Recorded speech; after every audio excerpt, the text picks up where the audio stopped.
welcome to this very special throwback episode of Our Fake History. This week, I'm throwing you back to part 2 of our Season 8 series, Who Was the African Samurai? I re-released part 1 of that series last week, so if you've not heard that, then please feel free to go back and give that a listen now. In the re-release of part 1, I explained that the choice to return to the story of Yasuke, the African samurai, had to do with the recent controversy surrounding the inclusion of Yasuke as a playable character in the most recent installment of the Assassin's Creed video game series. I spoke about that controversy at some length in the last introduction, so I won't repeat myself here. I just want to say that I think that controversy is mostly ridiculous. Frankly, I don't buy the claims of some of the disgruntled gamers that they are genuinely upset by historical inaccuracies in the game. The Assassin's Creed games have never really been about historical accuracy. So their outrage this time around seems to be fueled by something else. For me, the biggest issue has to do with the author Thomas Lockley, whose book African Samurai is the only substantive English language examination of Yasuke's life that we have. As I've said many times, and you will hear me say again during this throwback episode, that book has always been a complicated source. Large parts of African Samurai should be understood as historical fiction, spun out of guesses about Yasuke based on some admittedly thin primary sources. Now, to be clear, I don't think there's necessarily anything wrong with writing that kind of a book, so long as the author is forthcoming about what their book is. The issue is that Thomas Lockley has been cagey about just how fictionalized his version of Yasuke's life actually is. It's clear from many interviews that I've looked at that Lockley wants his book to be regarded as a reliable work of history, which I think isn't realistic given what he's produced. His book is certainly based on real history, but he takes a lot of liberties, and I wish he was better at owning up to that.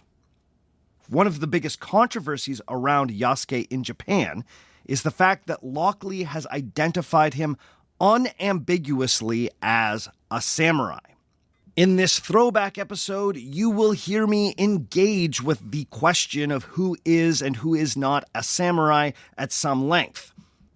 Now, I think one of the greatest weaknesses of Thomas Lockley's book is the fact that he doesn't engage with the question of what made someone a samurai in the late 1500s. The truth is that the samurai hardened into a hereditary caste in Japanese society in the so-called Tokugawa era. That was after the year 1600 when the Tokugawa family took control of Japan and established their regime known as the shogunate. Once the Tokugawa shoguns solidified their power, social mobility became nearly impossible in Japan for more than 2 centuries. In that time, it was very clear who was and who was not a samurai. In that time, all of the samurai were from a select group of families whose status was recognized by the government, and who got to display that status by carrying 2 swords and wearing other types of clothing that were only permitted to those of the samurai caste. Now, there are cases of foreign-born people being given samurai privileges during the Tokugawa era. These people are often called the foreign-born samurai, and there are English, German, and Korean examples of people who attained samurai status during that period. Now, there are some in Japan who would deny even those folks the title of samurai because they were not native-born Japanese. But it's easier to make the case that those foreigners were considered samurai because the markers of the samurai caste were so carefully prescribed after the year 1600. The issue is everything before that period. The surprising thing that I learned in all of this was that maybe no one was a samurai before the year 1600. Now, this is surprising because many sources claim that the samurai trace their history back to the 11th century. Some sources even place it earlier in history. It's especially surprising because the Sengoku era, or the Japanese Warring States period that raged throughout the 16th century, is often considered the heyday of samurai warfare. The historical mythology that grew out of the Sengoku era would have us believe that that was when the samurai were truly the samurai. But it seems like once the samurai had hardened into a caste during the Tokugawa era, those samurai families looked back and retroactively called their ancestors samurai, even though their ancestors probably did not see themselves as samurai. Now, one thing I didn't get a chance to go into in this episode that you're about to hear was that in this period, that is the late Sengoku era, the late 1500s, for the very first time you had Japanese lords conscripting peasants into military service. Those of you who listened to my series on the Great East Asian War, that is the Japanese invasion of Korea in the late 1500s, might remember that the Japanese armies were largely made up of peasants who had been trained as musketmen or arquebusiers. In fact, the most successful Japanese commanders at the end of the Warring States period, like Oda Nobunaga and his successor Toyotomi Hideyoshi, were famous for their huge forces of peasant musketmen. These firearm-wielding infantry were called ashigaru, but their existence had upended an age-old Japanese social structure. Before that point in Japanese history, the bushi, or warriors, fought, and the farmers farmed. So, what about these new peasant warriors? Were they warriors or were they farmers? Could they be considered samurai? The answer was deeply unclear during the era when Yasuke was in the service of Oda Nobunaga. And that's the era that I cover in this throwback episode. The entire question of what it meant to be a warrior in Japan had been upended by these new armies stocked with peasants. This was also a period of remarkable social mobility in the country. Listeners to the Great East Asian War series might also remember that Toyotomi Hideyoshi, the eventual leader of Japan, started his existence as a peasant, a sandal bearer to his lord. Unlikely people were rising in society at that particular moment. But this would not last. Hideyoshi himself would clamp down on this type of social mobility once he was in power. Now, I wish that Thomas Lockley had engaged with the sticky question of what it meant to be a samurai, a warrior, or a proto-samurai in the 1580s. But he really doesn't. Lockley simply insists that because Yasuke was a retainer who was given a household and was gifted a sword by his lord, he was unambiguously a samurai.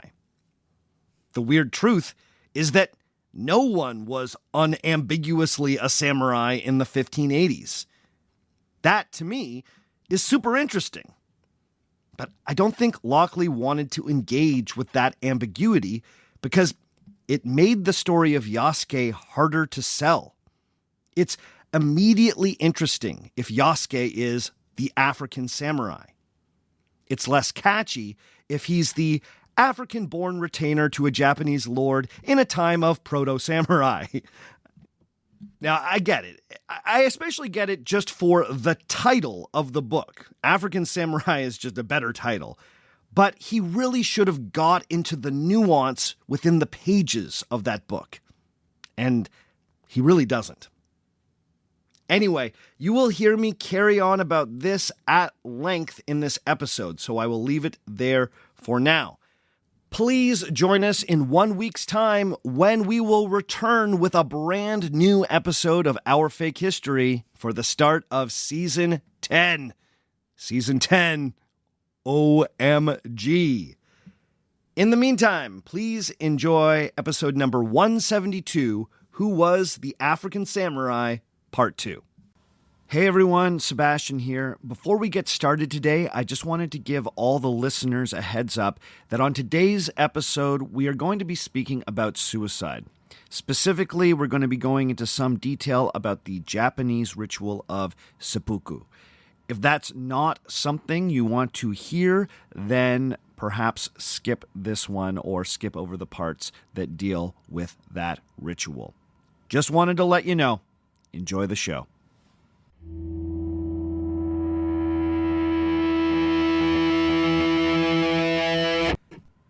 There's a story that in 16th century Japan, there lived a boy who was the son of a mid-level Japanese lord, or daimyo, from the province of Owari. This youngster could be politely described as idiosyncratic. Less polite folks might just call him weird. As a teen, he embraced a wild style of dress. One Japanese source that records his legend describes his style like this, quote, "Dressed in a wide-sleeved robe with a short hakama skirt, he carried various things at his waist, including a flint bag and a long sword in a red sheath. His topknot was bound by a cord with loose ends. On the street, he walked leaning against someone's shoulder while eating a rice cake." End quote. Nothing quite says, "I'm cool," like leaning on your buddy's shoulder and eating a rice cake. That is pure teenage, too cool to care energy right there. Now, it might not sound like much, but in 16th century Japan, a red sword sheath, a flint bag at your waist, and a topknot bound with a loose cord was about as funky as it got. That same source tells us that this young man also, quote, collected extraordinary people around him. In other words, he liked rolling with an eclectic crew. He was less concerned with issues of class and rank than was considered appropriate for an aristocratic youth of that period. He liked people who were fun, unusual, or impressive in some way. Social station be damned. There are many tales of this young man showing up to formal occasions wearing wild clothes or acting dismissively irreverent. When he became old enough to command an entourage of soldiers, he insisted that they carry spears that measured 3.5 ken. Now, if you don't know your Japanese measuring units, 3.5 ken is roughly 21 feet. These giant spears were almost unusable, but they always drew attention. All of this flashy irreverence eventually earned the young man the disparaging nickname, the Great Fool of Owari. Many in the province openly despaired for the future of the clan should the Great Fool ever become its head. If we believe the legends, the most shocking action of all came on the day of the Great Fool's father's funeral. If there was ever an occasion on which to show deference to tradition and comport oneself with dignity and respect, it was this day. But the Great Fool was not about to change his style simply because his father had died. We're told that the scandalous young man turned up at his father's funeral wearing the same garish clothes he wore while roaming the streets with his motley crew of hangers-on. This was considered inappropriate to the extreme. This was the 16th century Japanese equivalent of showing up to your conservative father's funeral in full punk gear. I'm talking studded leather jacket, full mohawk, dyed preferably, ripped jeans, combat boots, and a chain that connects your pierced nose to your pierced ear. But the choice of clothes was just the beginning. Instead of reverently paying his respects to the dead, we're told that the great fool picked up a handful of incense and carelessly chucked it at the ceremonial tablet that had been erected to honor his father. After this disrespectful display, he marched out before the ceremony had officially ended. Among the guests at this funeral was an old advisor to the deceased daimyo, a man named Hirate Masahide. Masahide had overseen much of the great fool's education and had been a mentor to the lad in his younger years. After witnessing this overt disrespect, he was inconsolate. He felt like he had failed in his task to educate this young man. He now believed that there was only one way to shock the great fool out of his foolishness. And so, Hirate Masahide committed seppuku, an act of ritual suicide where a warrior uses a short sword to slice a fatal cut across their belly. The message sent by this violent act was not lost on the great fool. The death of Masahide completely reoriented him. He realized that his behavior had not only dishonored himself, but had also dishonored his mentor. Masahide had felt like his honor had been so damaged that seppuku was the only conceivable path forward. If we believe the legend, then this was a turning point in the young man's life. He vowed that he would change his ways and not be remembered as the great fool. And indeed, he was not. As the years passed, he transformed himself into the most formidable general and leader in all of Japan. His disparaging nickname would fade away, and instead history would remember him by his true name, Oda Nobunaga. He would eventually be celebrated as one of the so-called three heroes of the Warring States period. His conquests would set the stage for the eventual reunification of Japan and the end of nearly 140 years of war. It's hard to know just how much stock we should put in the stories I just told you about the young Oda Nobunaga. The stories of his youthful rebelliousness are likely rooted in reality, but it's hard to say how much they've been exaggerated for dramatic effect.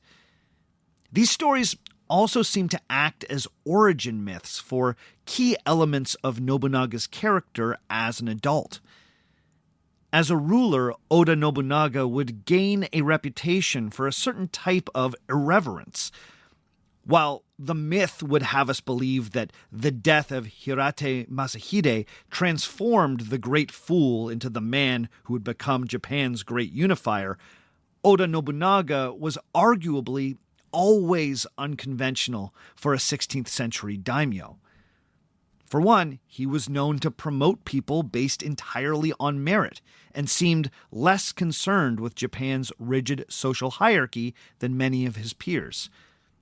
Famously, Nobunaga's greatest general, Toyotomi Hideyoshi, rose from a lowly peasant to being Nobunaga's sandal-bearer, to becoming the man in charge of castle repair, to eventually becoming a lord and Nobunaga's right-hand man. Nobunaga also had an interest in all things foreign. Not only did he revolutionize Japanese warfare through his use of European-style firearms, but he also had a taste for European fashion. He was known to wear European-made armor on occasion. He also particularly liked wide-brimmed Portuguese hats. His later sartorial flair and willingness to embrace foreign novelty is explained by those tales of youthful indiscretion. Now, this could mean that those stories are mostly true and that Nobunaga never really lost his wild side. Or it could mean that those stories were invented later to help explain his comparatively relaxed attitude towards Japanese tradition. It's hard to say. But I'm interested in this because understanding Oda Nobunaga's character is key to understanding one of the more surprising men ever to come into his service. I'm of course speaking of the East African warrior known to the Japanese as Yasuke. Yasuke found himself in Japan in the late 1500s, employed as a bodyguard for the ranking Jesuit missionary in the country. But through a few twists of fate, he eventually came to serve Oda Nobunaga. Tradition has it that Nobunaga was so impressed with this man from Africa that he made him an official retainer with a stipend and servants. He even gifted Yasuke a ceremonial sword. In other words, he made him a samurai. In many ways, this fits nicely with what legend tells us about Nobunaga's character. He was someone who was willing to break with convention. If anyone would feel comfortable with the idea of a non-Japanese samurai, it was Oda Nobunaga. He had a reputation for seeing merit in people whose class or social position would normally put them below notice. However, Nobunaga also liked collecting things he believed were exotic. He had a taste for foreign novelty. So what was Yasuke to him? Did Nobunaga truly recognize that Yasuke was an impressive warrior and a capable advisor who deserved to be considered a bushi or samurai? Or was his view of Yasuke far less dignified? Did he see Yasuke simply as a foreign curiosity meant to decorate his entourage, another extraordinary person to be collected? Did Nobunaga truly respect him? Or did he see him as an exotic gift from the Portuguese, the human equivalent of a wide-brimmed hat? With so few primary sources concerning Yasuke, it's hard to know. It can be easy for us to project our own wants and desires onto these sparse accounts. I know that when I first heard about the African samurai, I wanted to learn that he was a supreme badass. And indeed, there is one way to read the sources where Yasuke could be understood as one of the most impressive people of his age. Someone whose talent and ability were so undeniable that he crossed cultural boundaries thought to be virtually impermeable. However, the sources may also tell the tale of a man who had far less agency in the events of his life. How much can we say for sure about the African samurai? Let's find out today on Our Fake History.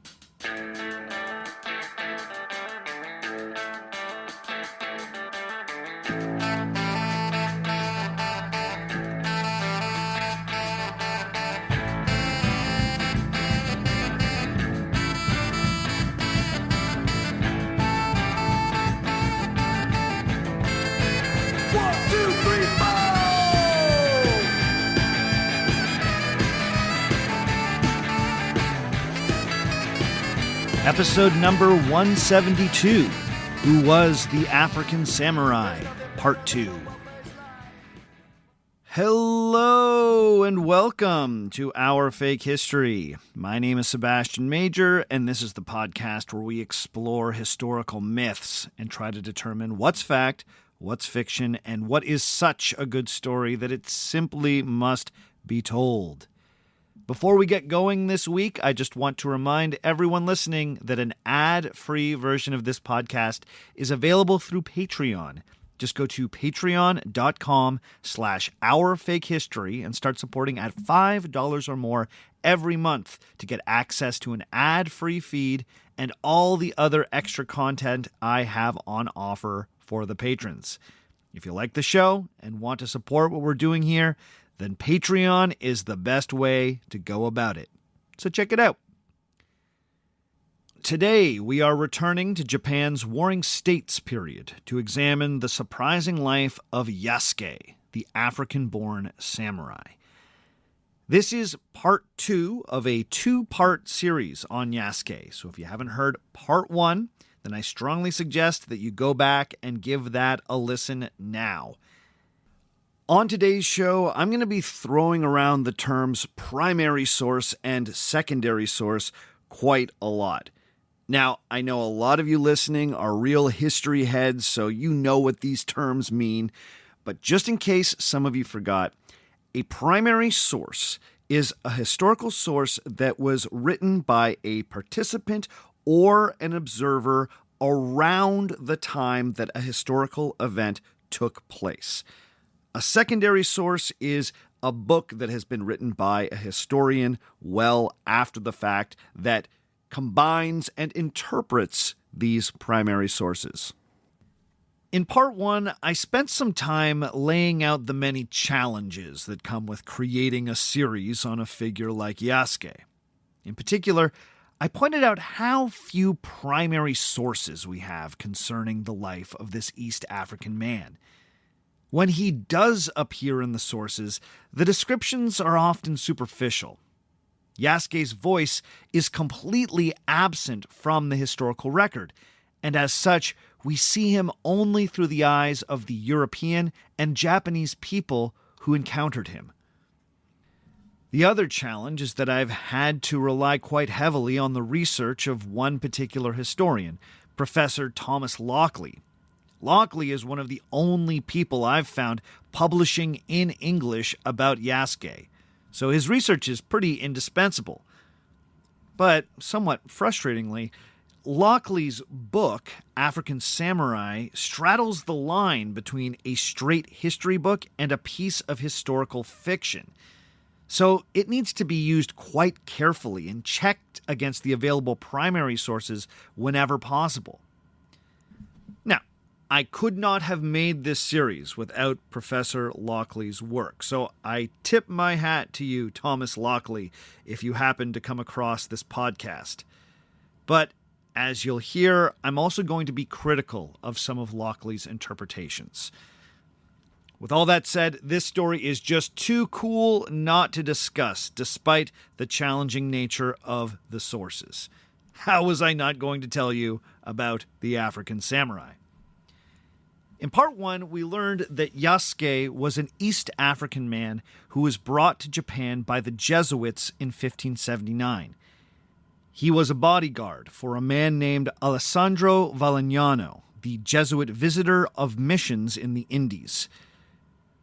We spent some time exploring the various theories concerning Yasuke's origins and potential homelands.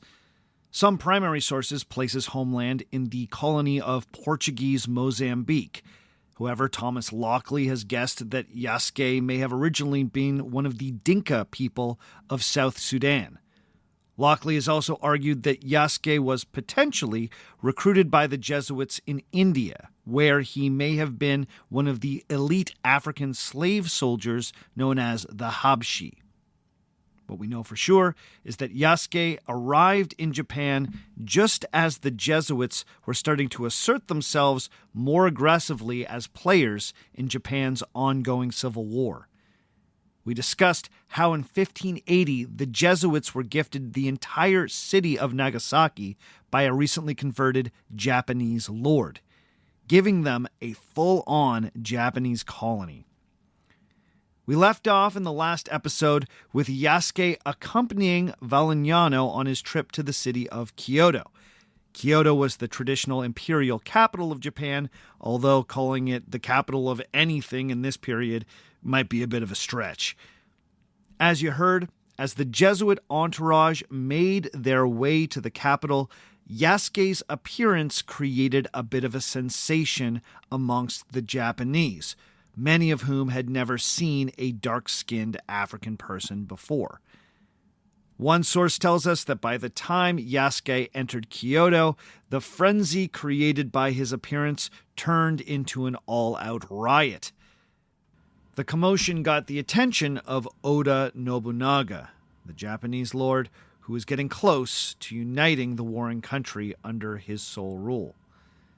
Valignano had come to Kyoto specifically to curry the favor of Japan's most important daimyo. But as we heard last time, after Yasuke, quote-unquote, disturbed the peace in Kyoto, Oda Nobunaga was more interested in seeing him than any of the Jesuits. Okay, so let's pick back up with Yasuke and see how this meeting with Oda Nobunaga changed his life.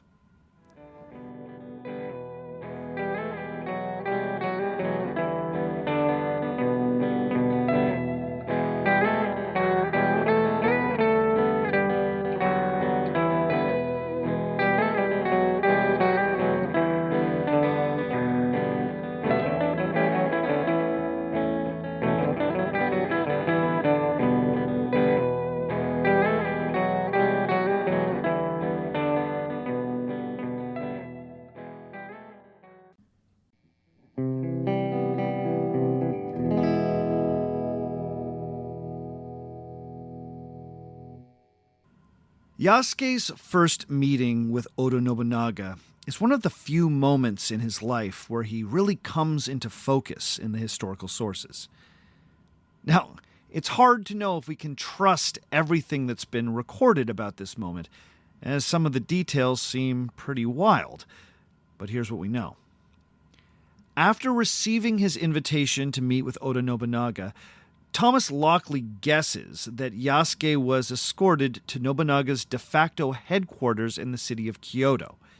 This would have been the repurposed Honnoji Temple. Before Nobunaga took over the temple complex, Honnoji had been one of the largest Buddhist temples in Kyoto. The warlord's choice to make this sacred space into his city headquarters has been interpreted as a provocative message sent to the militant Buddhist groups that had opposed his rise.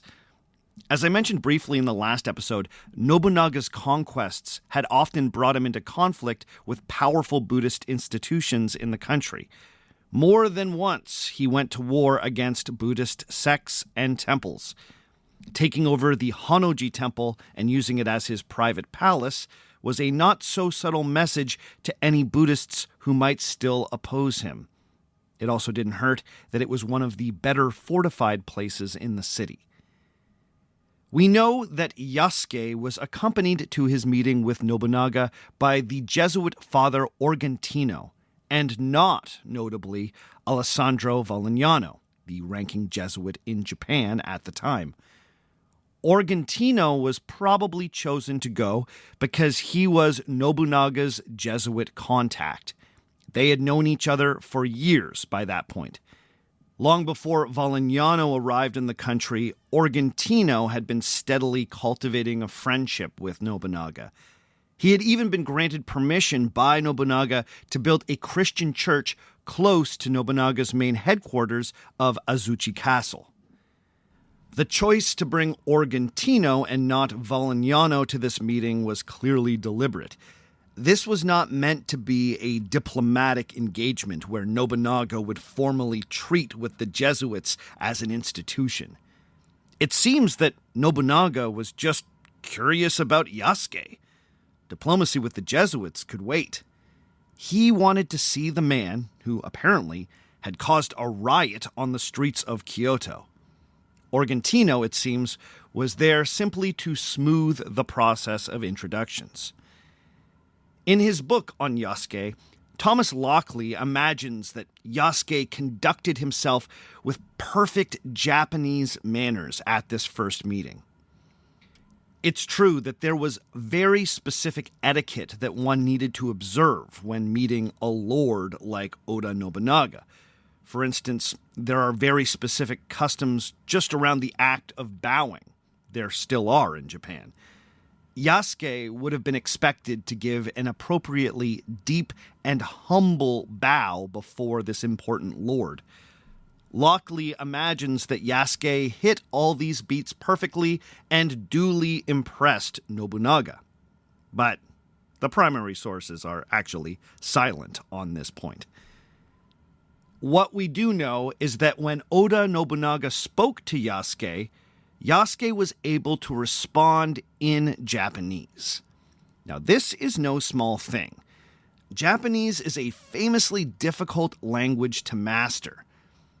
Valignano would famously write that while he admired the sophistication of the Japanese language, he felt like he never fully mastered it.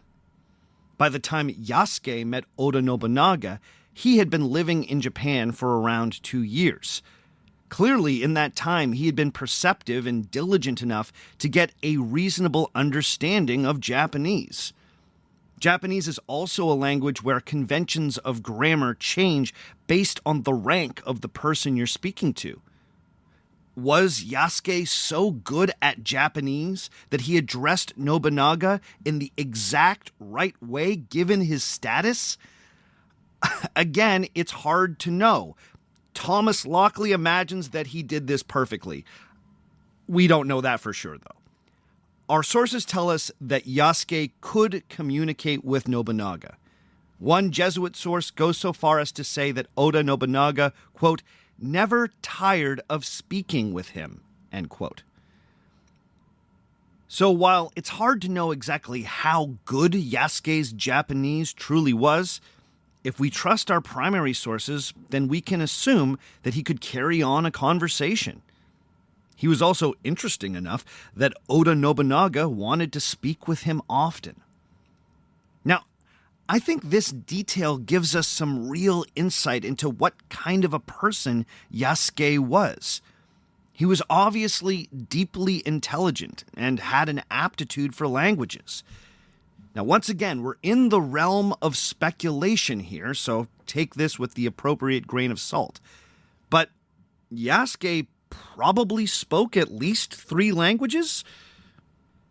There was his mother tongue from wherever his homeland truly was. He presumably spoke Portuguese with the Jesuits, but it's also possible he spoke either Latin or an Italian dialect. Valignano was Italian after all. By the time he met Oda Nobunaga, he spoke passable Japanese. If Thomas Lockley's right, and Yasuke was trained as an elite warrior in India, then he may have spoken more than one Indian language. Now again, we're guessing, but what we know for sure is that in those 2 years between 1579 and 1581, Yasuke had clearly been a student of Japanese language and culture. Remember, when Valignano arrived in Japan, there were still many Jesuits who had been living in the country for years who had not properly learned Japanese. The fact that Yasuke picked up enough Japanese to have a conversation with Oda Nobunaga in that time, well, that's worth noting, especially considering that learning conversational Japanese would have been well outside of what he would have been expected to do as a Jesuit's bodyguard. Now, this brings us to the most infamous story about Yasuke and Oda Nobunaga.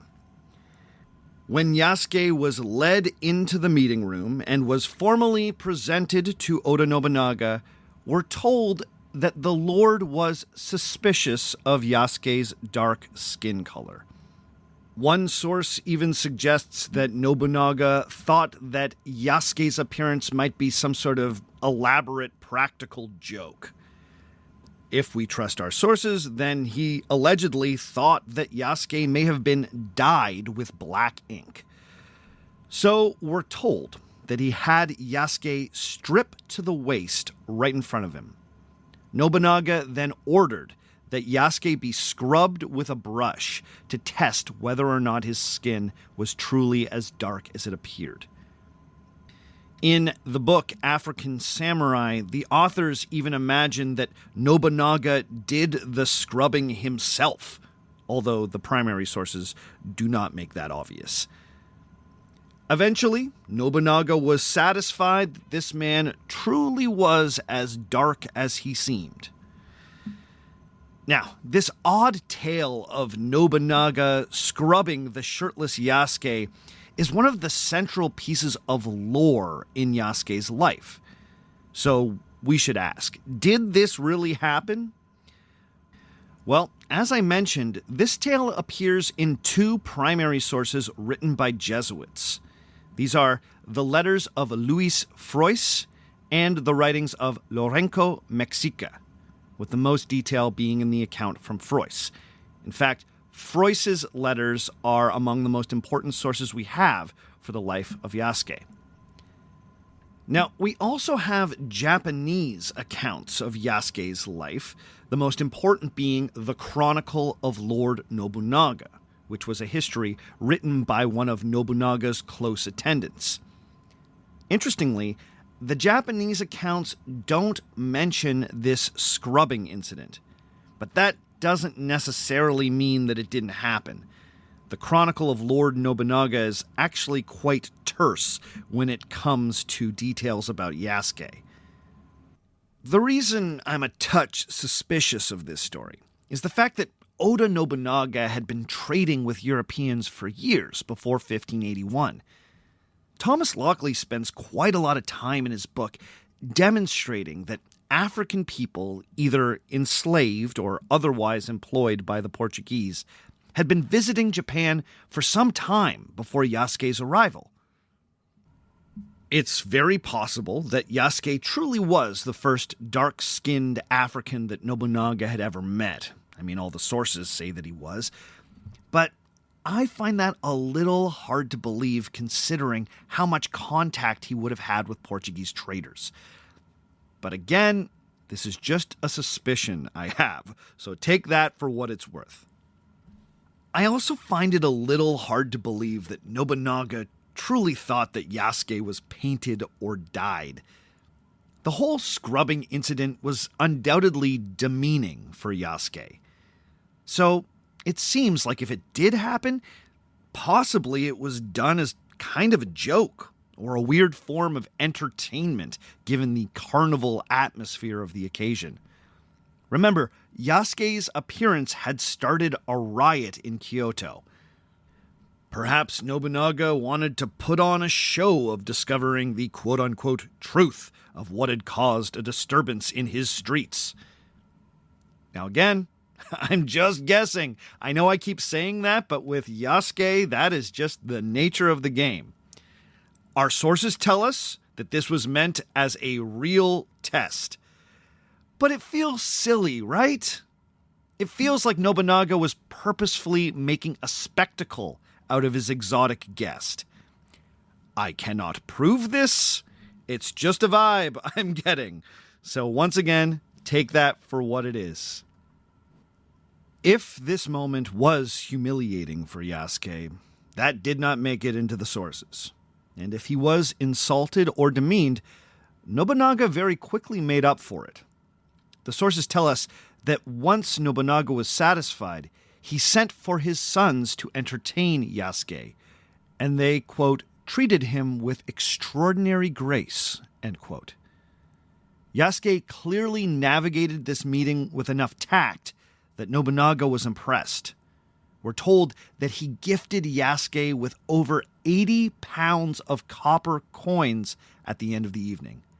That was a small fortune in 1581. And that's all we know about that first encounter. A few days later, Valignano finally got his chance to meet with Nobunaga. At that meeting, Valignano made a number of gifts to the Japanese warlord and asked his permission to leave the country and hopefully bring a few Japanese converts with him back to Europe. Now, somehow, and the details are blurry here, but somehow, over the course of their conversation, Valignano offered Yasuke's service to Nobunaga as a gift. Yasuke was to be a reminder of Jesuit friendship. Now, if you find this detail a little confusing, I can't blame you, because so do I. As you might remember from the last episode, it's Thomas Lockley's contention that Yasuke was not an enslaved person by the time he came into the service of the Jesuits. But the fact that Valignano gifted Yasuke to Nobunaga hurts that particular interpretation. It seems like he was traded, like a piece of property. It's completely unclear from the sources if Yasuke had a choice in whether or not he was going to serve Nobunaga. Now, this blurry moment is a good example of how our interpretive decisions can affect how we perceive the past. Thomas Lockley argues quite convincingly that Yasuke was not a slave by the time he got to Japan. And yet, so many of these early moments with Nobunaga really make it seem like he was enslaved. We could interpret that scrubbing story as an example of Yasuke being dehumanized or being treated like a slave. The fact that he was so blithely gifted by the Jesuits to Nobunaga again makes it seem like he didn't have a say in the matter. My point is, I don't think we can rule out the possibility that Yasuke was still enslaved when he started serving Oda Nobunaga.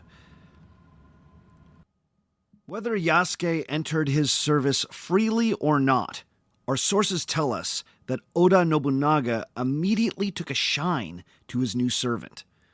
One of our Jesuit sources tells us that Nobunaga found Yasuke, quote, entertaining, and would meet with him often. The Japanese Chronicle of Lord Nobunaga gives us a few more essential details. The Chronicle is considered one of the most reliable sources we have when it comes to the life of Oda Nobunaga. And that source tells us that after serving Oda Nobunaga for an unspecified time, the Lord decided to honor Yasuke in a surprising way. The source tells us, quote, the black man called Yasuke was given a stipend, a private residence, servants, etc. He was given a short sword with a decorative sheath. He was sometimes seen in the role of weapon bearer. End quote. This tiny entry in the Chronicle of Lord Nobunaga is what I'm going to call Yasuke's Samurai Passage. This is the piece of historical evidence that's used to prove that there was an African-born samurai.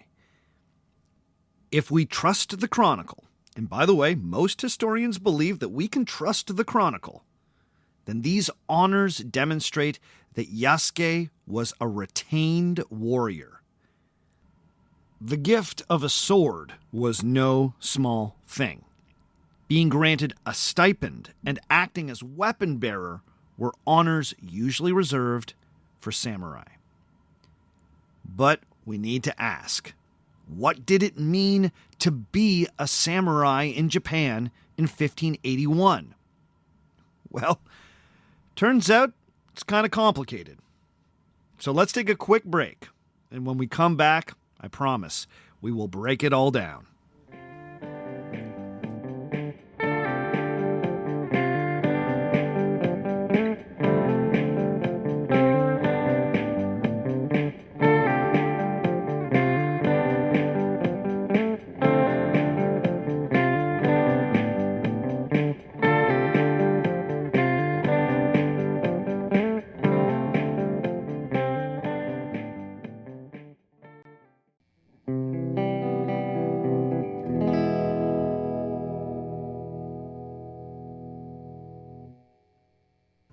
There are few warriors in global history as immediately identifiable as the Japanese samurai. I'm sure most of you can picture a samurai in your mind. He's probably an elite soldier honed into a precision killing machine after years of training. He carries his distinctive curved katana blade and the accompanying short sword in his belt. He's decked out in beautifully made scaled armor and an unmistakable flanged helmet. Perhaps his face guard is decorated with a garish fake mustache. In full regalia, he looks something like a ferocious insect. Now, above all else, we're told that the samurai lived by a strict code of ethics known as Bushido, or the Way of the Warrior. They were loyal to a fault. They served their masters with perfect devotion, and should they fail, they would have no compunction about taking their own lives through the ritual of seppuku. This is the samurai myth. And yes, some of it is rooted in historical fact. But turns out much of what we imagine about the samurai comes from legend or exaggerations developed well after the medieval warrior heyday. Now, in this series, we've been focusing on the 1580s, which was an important time of transition in Japanese history. The Sengoku Jidai, or Warring States period, was drawing to a close in the 1580s. In a few decades, Japan would be firmly under the control of the Tokugawa family and their newly enshrined shogunate. The Tokugawa period would last for over 250 years, well into the 19th century. Under the Tokugawa, a very rigid class system, or perhaps status system is more accurate, took shape. Now, technically, this transformation began in the late 1580s under Nobunaga's successor, Toyotomi Hideyoshi, but it came into its fullest form under the Tokugawa shoguns. It was in the Tokugawa era that the samurai became a very specific class within society. In this period, you were born into being a samurai. It was an entirely hereditary distinction. This meant that one could not rise to become a samurai. You were either born into a samurai family or you were not. The samurai families of the Tokugawa period had previously been landed warrior families with storied histories from the Sengoku era. But this Tokugawa period, starting in the early 17th century, was defined by peace and isolation from the outside world. There were no wars for these so-called warriors to fight. So, the samurai steadily transformed into the bureaucratic class of Japan. They were local administrators, poets, historians, scribes, and so on. But despite the fact that they were so removed from their warrior roots, or perhaps because of that fact, the samurai really started to celebrate their warrior heritage at that time. It was in the Tokugawa era when the ideas of Bushido, or the way of the warrior, started to be popularized among samurai families. Then, centuries later, during the Japanese imperial era leading up to World War II, Bushido was turned into a type of national ideology in Japan. In that era, this samurai ethic was transformed to fit the nationalistic policies of the government. So, the myth of Bushido, or the code of the warrior, extending deep into Japan's past, was supercharged during that World War II era. Japan's samurai past went through a fresh round of mythologizing to help push the ideals of self-sacrifice that fit with the empire's expansionistic policies in the early 20th century. But the warriors of the Sengoku era didn't really follow a clear code of warrior ethics.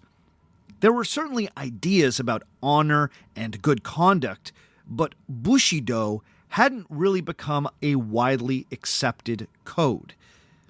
When you look at the history of the Sengoku era, rarely do you find examples of warriors acting with perfect loyalty.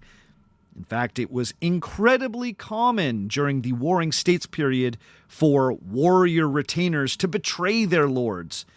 It'll happen in this story just a little bit later. Similarly, the Bushido idea that a samurai should cultivate his artistic side was around in the Sengoku period, but it was hardly enshrined as part of the role of the warrior. In the later Tokugawa period, that is between the 17th and 19th centuries, The Warring States era became the source of tons of legends. The warriors of the Sengoku were sometimes portrayed as acting with Bushido-like ethics, even though that wasn't really historically accurate. Later values were imposed on the past. Many of the privileges enjoyed by the samurai as a group were not enshrined until the 17th century. In the book Samurai, A Concise History, the historian Michael Wirt doesn't use the word samurai to refer to Japanese warriors until after the end of the Sengoku period. He argues that before that point, people in Japan called bushi, which translates roughly to warrior, were a less clearly defined class. Yes, these warriors exerted a massive influence over Japanese society. Yes, warrior families took control of Japan in the form of the shogunate starting in the 12th century. Yes, wealthier bushi or warriors wore the armor and carried the weapons that we associate with traditional samurai. But before the 17th century, when the samurai were hardened into a distinct hereditary class, Wirt is not comfortable calling any Japanese warriors samurai. He even argues that the word samurai, which roughly translates as those who serve, was rarely used by warriors in earlier periods. Wirt even writes that the term samurai may have been seen as insulting to warriors previous to the 17th century. Now, not all historians are as hardline about this as Wirt. Many are comfortable using the term samurai to refer to warriors dating back to at least the 12th century. Still, Wirt's position is worth noting. So here's the big question. Were the warriors of Yasuke's period, quote-unquote, samurai? Well, they were certainly proto-samurai.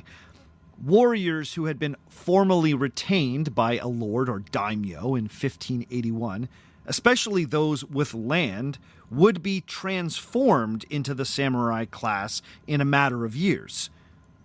That's why many historians are comfortable calling these warriors samurai. But with the important caveat that we shouldn't overly romanticize them or picture them following Bushido to the letter. Also, it's worth noting that the massive armies recruited during the Sengoku period meant that many peasant farmers were pressed into service. Given their new status as warriors, these former peasants started demanding more rights. Were these peasant fighters samurai? Well, part of the reason a more rigid hereditary class system came into being at the end of the Sengoku era was to shut these peasant warriors out of positions of power and privilege. The Warring States era had blurred the lines between peasant and warrior. The new Tokugawa regime would enforce strict boundaries between those groups. There were to be no blurred lines under the Tokugawa shogunate.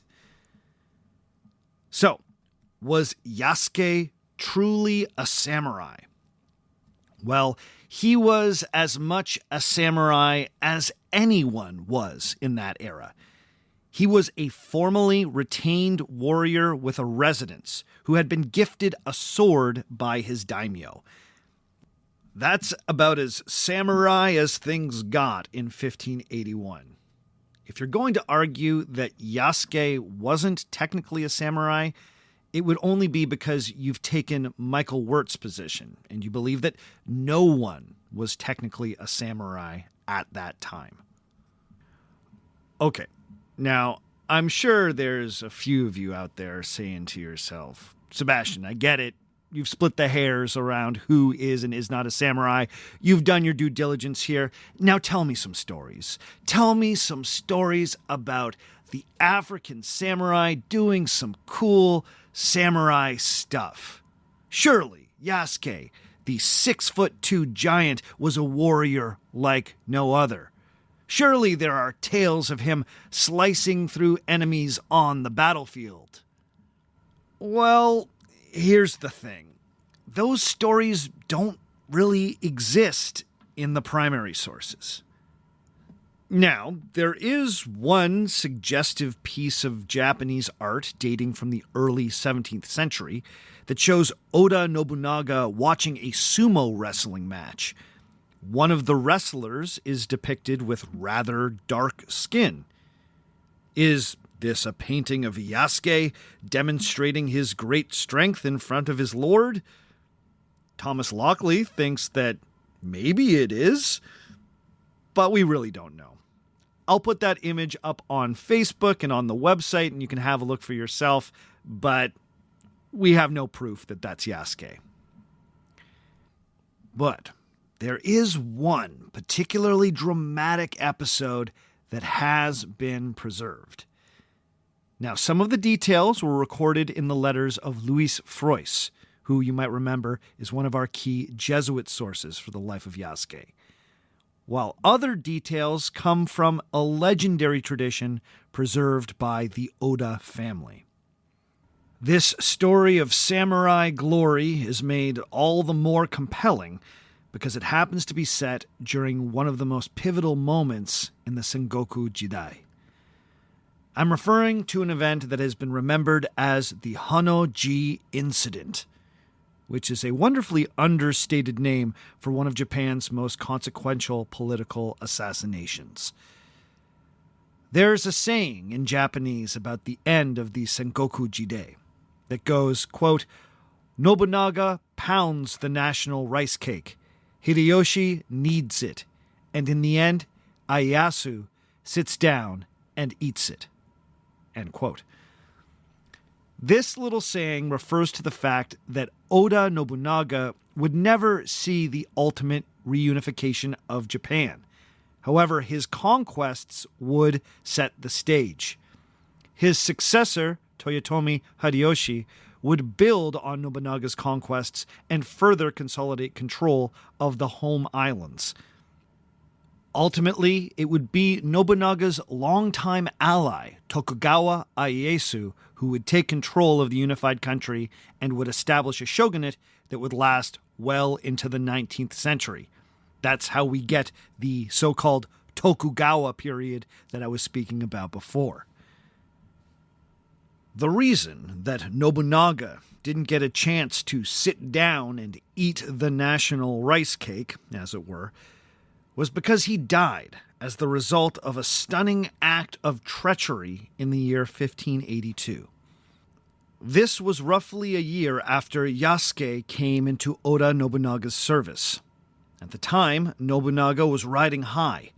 He and his close ally, Tokugawa Ieyasu, had just emerged victorious from a clash with the Takeda clan.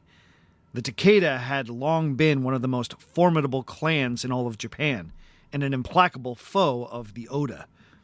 Their defeat put Nobunaga tantalizingly close to his goal of unifying all of Japan under his rule.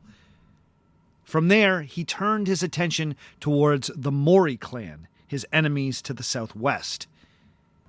In June of 1582, one of Nobunaga's best generals, the aforementioned Toyotomi Hideyoshi, was already in Mori territory with an army besieging an important castle. The castle was proving stubborn, so Hideyoshi called for reinforcements to hopefully overwhelm the defenders. In response, Oda Nobunaga ordered a number of his commanders to march their army to Hideyoshi's aid. Nobunaga also planned to come to the front lines himself, but he chose to take a leisurely route. As he moved from east to west, he chose to stop for a night in Kyoto to enjoy a tea ceremony and sleep in the comfort of his de facto headquarters, Hanoji Temple. That is the same Hanoji Temple where Nobunaga likely first met Yasuke. But instead of marching to rendezvous with Hideyoshi, one of Nobunaga's other commanders got a different idea. This was Akechi Mitsuhide, a man considered to be one of Nobunaga's most trusted retainers. On June 21st, 1582, Mitsuhide knew that Nobunaga was going to be in the Honnoji Temple and that he would be lightly defended. So he made the fateful decision to take his army of a few thousand men and march them into Kyoto. His plan was to surround the Honnoji Temple, attack those inside, kill Nobunaga, take his severed head as a sign of legitimacy, and then assert himself as the new leader of everything that had been conquered by the Oda clan. It was an audacious plan, to say the least. Now, I'm sure you're wondering, why? Who was Akechi Mitsuhide, and why did he betray Nobunaga? Well, there isn't a nice, clear answer to that question.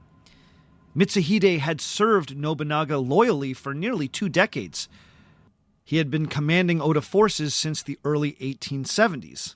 And in that time, he had become one of the most richly rewarded of all of Oda Nobunaga's retainers.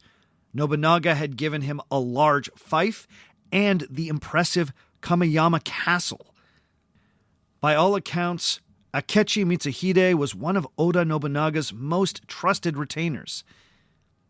The exact reasons for Akechi's treachery remain a bit of a historical mystery. There are a few stories of Nobunaga insulting Mitsuhide on a few occasions and potentially wounding the man's pride.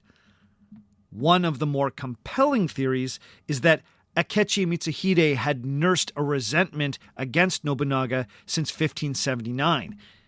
In that year, Oda Nobunaga had an enemy lord executed after he'd promised to keep the man alive. In retribution, the lord's angry clan executed a number of hostages. It turns out that among those hostages was Akechi Mitsuhide's mother, or potentially a beloved aunt. It all depends on which source you read. So it's possible that Mitsuhide blamed Nobunaga for his mother's death, and this contributed to his decision to turn traitor. But there's a good chance that that entire story is just a historical myth. Some historians see that incident as out of character for Nobunaga and think the story may have been concocted after the fact to help explain Akechi Mitsuhide's treachery. Bald ambition may have been the key motive in all of this. Akechi Mitsuhide clearly thought that he could pull off a coup d'etat and take Nobunaga's place as the most powerful man in Japan. So, he shot his shot. On the night of June 21st, his forces marched into Kyoto and surrounded Honnoji Temple. Nobunaga was caught completely by surprise. The attack on Honnoji has been a favorite of Japanese artists ever since. The heavily armored Akechi troops are contrasted with Nobunaga's unarmored defenders wearing their casual evening wear, scrambling to protect their lord. The Chronicle of Lord Nobunaga would claim that Oda Nobunaga tried to fight off the attackers himself. The Chronicle poetically tells us that he shot his bow 3 times before, quote, "the string broke, its time apparently having come as well," end quote. You gotta love those poignant flourishes. We're then told that he fought off as many attackers as he could with a spear before being wounded and falling back into his inner chambers. At this point, he ordered his surviving servants to set the temple on fire. He then knelt down, withdrew his short sword, and committed seppuku. According to this tradition, he chose to die by his own hand, rather than give Akechi Mitsuhide the satisfaction of killing him. Now, one version of this seppuku ritual involves 2 participants. In cases where the warrior has chosen to commit seppuku and is not being compelled to end their life as a punishment, they will choose a second warrior to help them complete the process. The person ending their life cuts their belly with a short sword. When this is completed, the second warrior then beheads the person whose belly has been cut. The assistant was to perform this perfectly with one slice of the blade, lest they bring dishonor on themselves and their family. Tradition has it that Oda Nobunaga's young page, Mori Ranmaru, acted as his second. Then Ranmaru stoked the flames of the fire that would eventually devour the entire temple. Now, in some Yasuke fiction, like the recent Netflix anime series, Yasuke is depicted acting as Oda Nobunaga's second during the seppuku ritual. But this is pure fiction. All the Japanese sources tell us that Mori Ranmaru was the second. That is, if this ritual even took place. And believe me, I'm going to come back to that. But there is a story about Yasuke at this moment that, according to Thomas Lockley, has been preserved by the Oda family. The story is that while Yasuke did not act as Nobunaga's second, he was with the daimyo during the seppuku ritual. We're told that he fought valiantly to protect his lord, acting with the devotion befitting a mythical samurai. Then, in the final moments before Nobunaga plunged the short sword into his belly, he turned to Yasuke and said simply, "Yasuke, the head."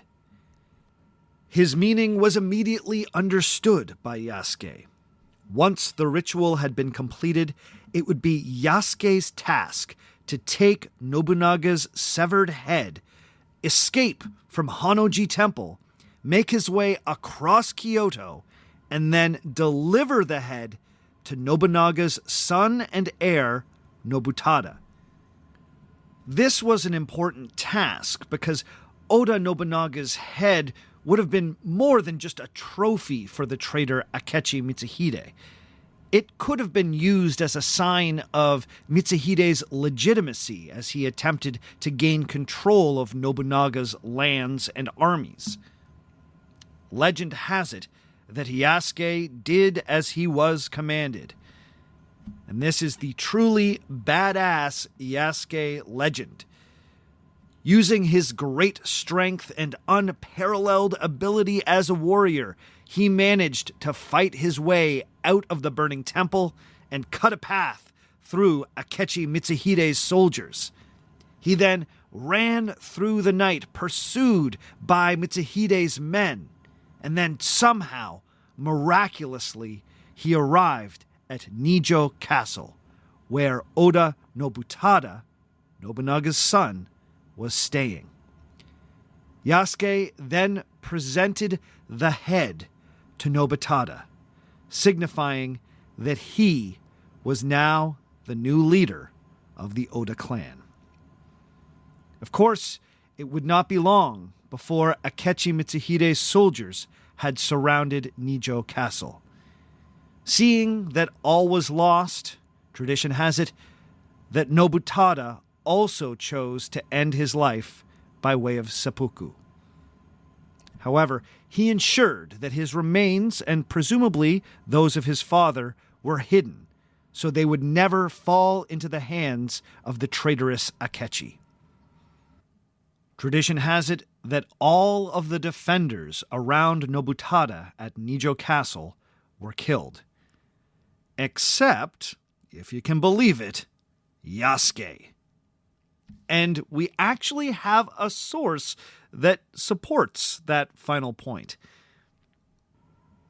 The letters of the Jesuit Louis Frois tell us that Yasuke was apprehended by Akechi Mitsuhide's troops while defending Nijo Castle. All the other prisoners were executed, but according to the Jesuit, Yasuke was spared because of Akechi Mitsuhide's prejudices. Frois recorded that when Yasuke was brought before Mitsuhide, the traitorous commander called him a beast. He then declared that because Yasuke was not Japanese, he did not deserve the dignity of a proper execution. So it was ordered that Yasuke be returned to the Jesuits living in Kyoto. Okay, so what do we do with this story?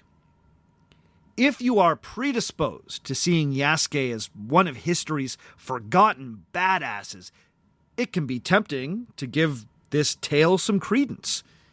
It would be crazy and, quite frankly, very cool if one of the only people to survive the Honnōji incident was Japan's only African-born samurai. But, of course, there are many things that make this story hard to believe. First, it's not necessarily clear that Oda Nobunaga committed seppuku. Now, you will read in most summaries of Oda Nobunaga's life that he chose to commit seppuku rather than be captured by the Akechi soldiers.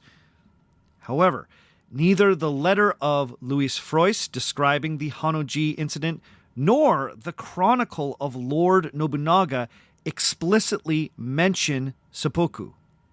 They both say that after he was wounded fighting off the invaders, he went into a private room and, quote, closed the door. That may be a euphemism for suicide, but not necessarily. The Chronicle of Lord Nobunaga says only that the fire was started by Nobunaga's page to consume his body, and that the fire would keep the body from falling into the hands of Akechi's troops. The suicide implied by the Chronicle is a death by fire, not the seppuku ritual. Like all things samurai, the seppuku ritual involving a second samurai acting as a headsman only seems to have been formalized in the 17th century, the period directly after the time we're speaking about. Now, there are instances of warriors ending their lives by slicing their bellies earlier in Japanese history. But like most of samurai culture, seppuku became a carefully prescribed ritual only in the Tokugawa era. The fact that Oda Nobunaga's alleged seppuku ritual seems to hem very close to the later formalized practice is a little convenient. Now, that doesn't mean it didn't happen, only that it's possible that the story of his suicide was embellished in later tellings to make Nobunaga appear more like an idealized samurai. The fact that two of our most important primary sources about this event don't mention seppuku explicitly is notable. But even if Oda Nobunaga committed seppuku in the way that is often reported, Yasuke's daring escape from Honnōji Temple with Nobunaga's head kind of defies common sense. Also, Yasuke's flight with the head isn't mentioned in any of our written sources, and, according to Thomas Lockley, has only been preserved as an Oda family legend. Now, it is amazing that we have a primary source that connects Yasuke to the defense of Kijo Castle, where Nobutada was staying. And that kind of kicks ass.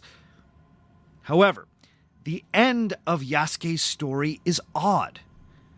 Thomas Lockley has argued that dark skin had overwhelmingly positive connotations in Sengoku-era Japan.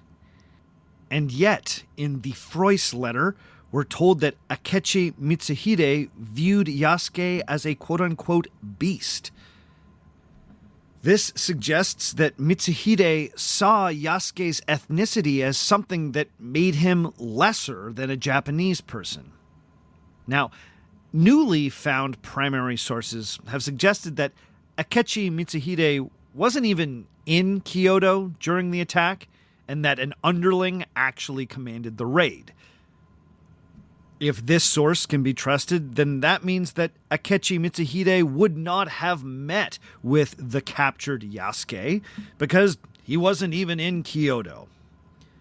So this means that Frois either misattributed these racist remarks to Akechi Mitsuhide, or he invented them out of whole cloth.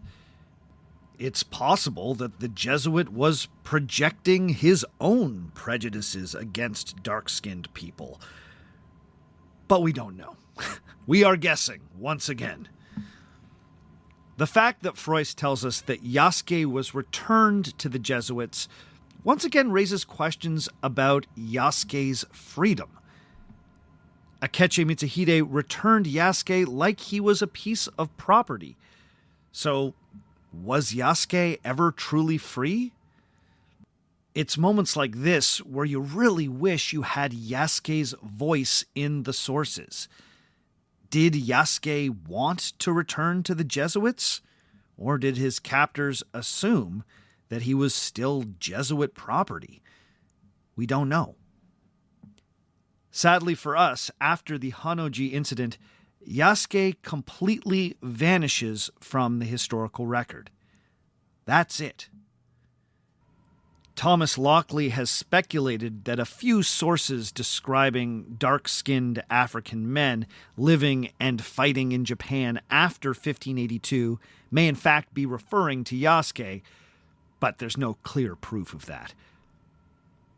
Akechi Mitsuhide's attempted coup would ultimately fizzle out after he was unable to gain the support of enough of Nobunaga's followers.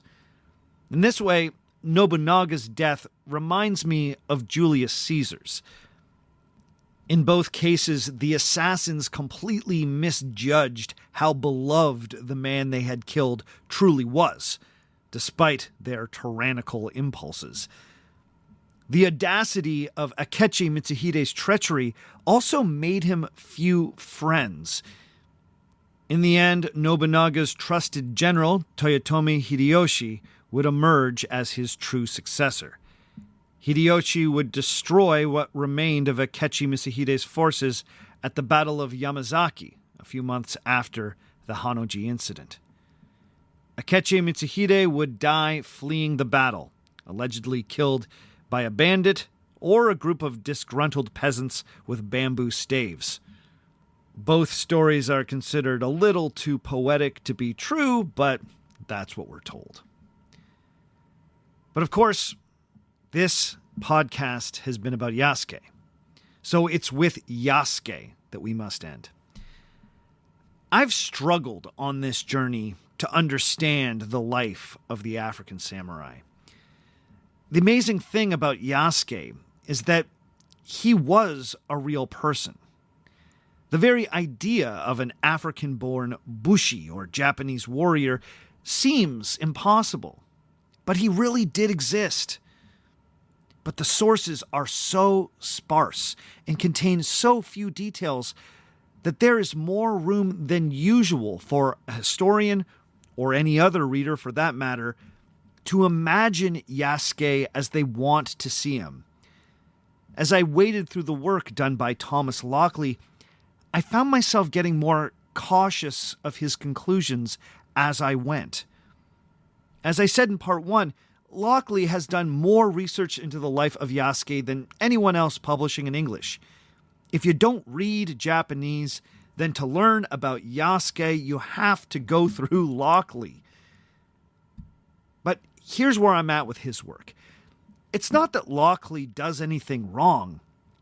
I just think that he has chosen to interpret the sources in the most generous way possible. The Yasuke that appears in his and Gerard's book, African Samurai, is a truly remarkable figure. They imagine Yasuke as a free man who managed to emancipate himself from slavery. They present him as a warrior's warrior who, over the course of a lifetime, mastered both Indian and Japanese fighting styles. They see him as a Renaissance man who could speak multiple languages and quickly mastered complex Japanese rules of etiquette.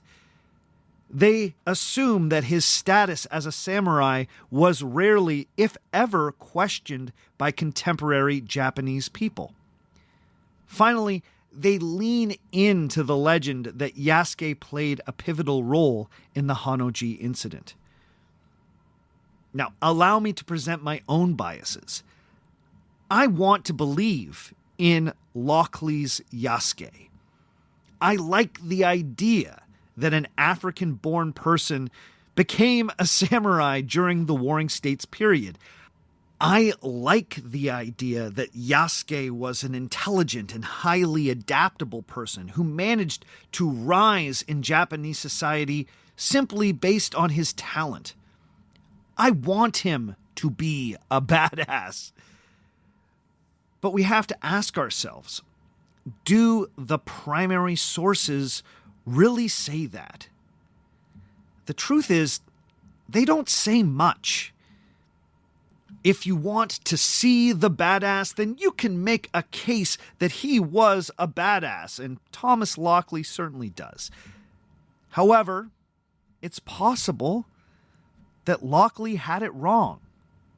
It's possible that Yasuke was not a free man when he came into the service of the Jesuits. The fact that he was traded to Nobunaga and then unceremoniously shuttled back to the Jesuits after the daimyo's death makes it seem like he had little choice over his own fate. Oda Nobunaga's choice to give Yasuke a sword, a stipend, and a residence could have been the great honor that Lockley presents it as. But it also may have been Oda Nobunaga dressing up a man he saw as his slave. The scrubbing incident could be interpreted in a way that suggests that Nobunaga thought he could play with Yasuke and make a spectacle out of him.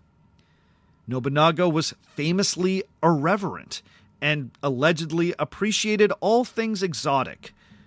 Was Yasuke truly a respected retainer, or was he kept around as an exotic addition to Nobunaga's entourage? The sources are not clear. It's also possible that the reality may have been somewhere between these two extremes. Perhaps Yasuke started out in Nobunaga's service as an exotic accessory, but then he proved himself to be an intelligent person and a formidable warrior, a man worthy of the rich honors bestowed on him by Oda Nobunaga. We just don't know. This is one of the great challenges when dealing with a figure from the past about whom so little is written. I wanted to make a podcast where I told you that the African samurai was totally real, and on top of that, he was one of the most impressive people of the late 1500s. But I had to check myself. Just because that's something I wanted to tell you doesn't necessarily make it true. What I learned was that in the early 1580s, it's debatable how samurai, even Japanese-born samurai, were. Were there even samurai?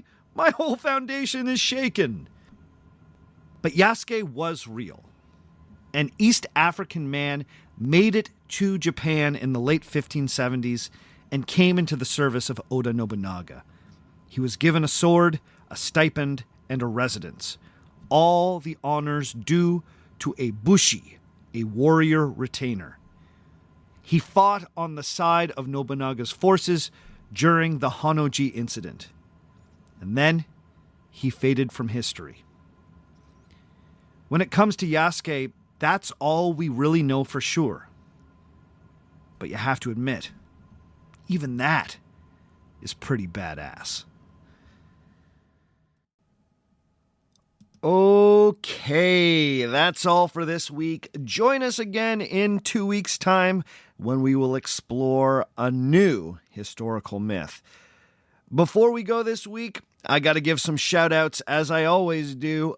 Big ups to Tristan Paulett, to Megan McLeod, to Juan Schutt, to Stephen Alexander, to Jay Adkins, to Angela Lopez, to Muaboom, to Fishlickin, to Leland Davidson, to Christina, to Jay Matthews, to Emily Smith, to Gary Ansock, to Joy Hovestad, to Dr. Kate, to Maureen Lamont, to Jim Hess, to Ana Kamala Flores, to Joel Baker, and I think that's all for this week.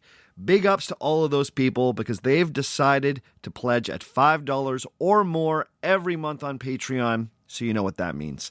They are beautiful human beings. Thank you, thank you, thank you for your ongoing support. Thank you to everyone supporting at all levels. I've actually got a new extra on deck coming up for the patrons, so look out for that. There'll be some more information on that within the next week or so. If you would like to get in touch with me, you can always send me an email at ourfakehistory@gmail.com. You can hit me up on Twitter. That's at ourfakehistory on Twitter. You can hit me up on Instagram at ourfakehistory. You can find me on Facebook at facebook.com/ourfakehistory. And I'm also posting other interesting stuff on Facebook, including pictures that I reference throughout the show. Also, go to ourfakehistory.com and click on the page for this episode to see things that I post there as well. That's also a good place to go if you're interested in the Our Fake History archive. I don't talk about that as much as I should, but there's a bibliography there for every single episode, and any past pictures that I've referenced, that is where they are saved. ourfakehistory.com. The theme music for the show comes to us from Dirty Church. You can check out Dirty Church at dirtychurch.bandcamp.com. And all the other music you heard on the show today was written and recorded by me. My name is Sebastian Major, and remember, just because it didn't happen doesn't mean it isn't real.